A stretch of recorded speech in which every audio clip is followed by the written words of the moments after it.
Good morning, everyone. Don't even talk to me about my hair this morning. I don't know what's going on. So I had the best night watching Strictly Ballroom with a bunch of other historians on Twitter. It's amazing what isolation will get you doing. But, oh man, it's been a long time since I saw that movie. And the best part happened after it finished, and I think only Australians will get this. I had commented on the comb-overs on the main character's dad, and I said flashbacks to Norman Gunston, and then Norman Gunston tweeted me back. So anyway, another historian and I were just like, what? Not expecting that at all. Anyway, so that was a little bit exciting, and just goes to show that you don't know who's watching on social media sometimes, but that's that. And then so this week is all about surviving. I just got to make sure that we get through with all the waiting for symptoms to emerge in case any of us have corona after the case is broken out at the boys' childcare. So distraction is going to be great. Good morning. Hope you're well.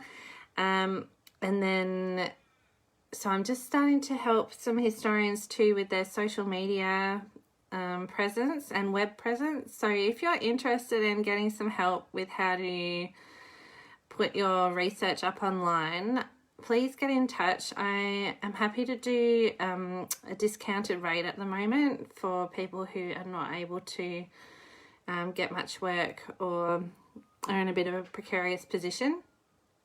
So please get in touch and we can talk about how you can best utilize online spaces to get a little bit more interaction with your potential audience and just get your work better recognized.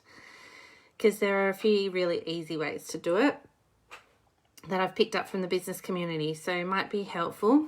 And what else? I've got the short history of the Black Lives Matter movement up online. So that course I'm selling for $27. And it includes not only a brief history of how the movement emerged in the US, but then why it's been important elsewhere in the world. And so I've looked at the connections between different regions and their colonial histories and the ideas about race that spread throughout the British Empire in particular. But it was really interesting doing the research because I hadn't seen the photos from Senegal, from the protests that happened there. There were some protests that got cancelled, but there's still these amazing images of people protesting in the desert from there. And there's also been a lot going on in South Africa. There's also the convergence of protests against gender-based violence and racial violence. At the moment, it's happened in the US, it's happened in South Africa. There was a 28-year-old woman who was 8 months pregnant who got killed in the most awful way. So people have been speaking out about that as well. So yeah, it's a pretty confronting time, but there's so many ways in which we can recognise that there are similarities. And then the way I finished the course was with some amazing footage of the haka from Christchurch during the protests. So it is also amazing that we have all this footage streaming through social media and then recorded on YouTube to access and then kind of put together narratives to explain what's going on. And that reminds me of the stuff I've been reading about James Baldwin too. We've been having a bit of a James Baldwin-a-thon in my household because his writing is so pertinent at the moment. And he was talking about being a witness to just bizarre times and really challenging times in the US through the civil rights movement. And I think there's a lot we can learn from how others have managed that and then managed to draw together narrative, and also stay true to themselves as much as possible through that too. So yeah, that's what I've got done over the weekend, and also helped my dad with some online training for coronavirus spread prevention. So that's a bit more intense, but it's good to have that done and to have helped out and done my bit to pitch in a little bit on a broader scale. And this week, I think I mentioned to you guys yesterday, I'm going to be teaching about Marvellous Melbourne. So I found an image of a coffee palace and posted that up on one of my pages. They had amazing coffee palaces in Melbourne, and there was, again, with my Professional Historians Association reading group that I was part of a while ago, we were reading a lot about the guy who ran the bookshop. Oh, why have I forgotten his name? That's so annoying. But I have a book about him just not far away. What did I do with that? Anyway, he had this massive bookshop, the Book Arcade. People will know who I'm talking about. What a nuisance. I hate when I forget things, but I'm still half asleep probably.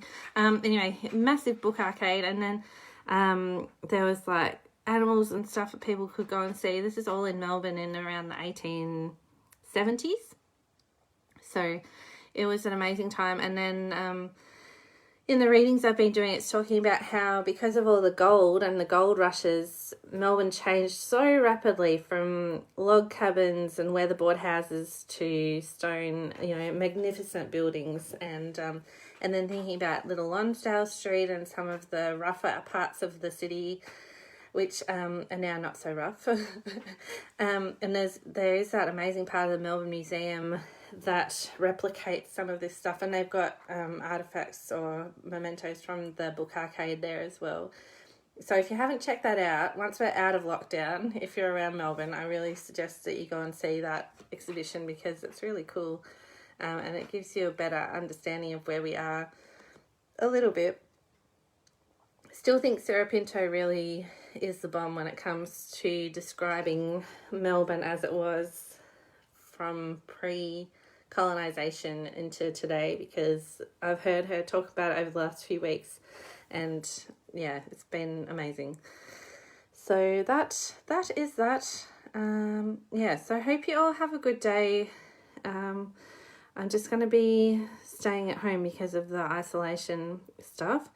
So I've got to figure out how to at least get 1,000 steps on my step counter. So I don't want to fall behind with that. But yeah. So if you have any advice on that one, give me a message. But yeah, hope you all take care, and I'll see you later.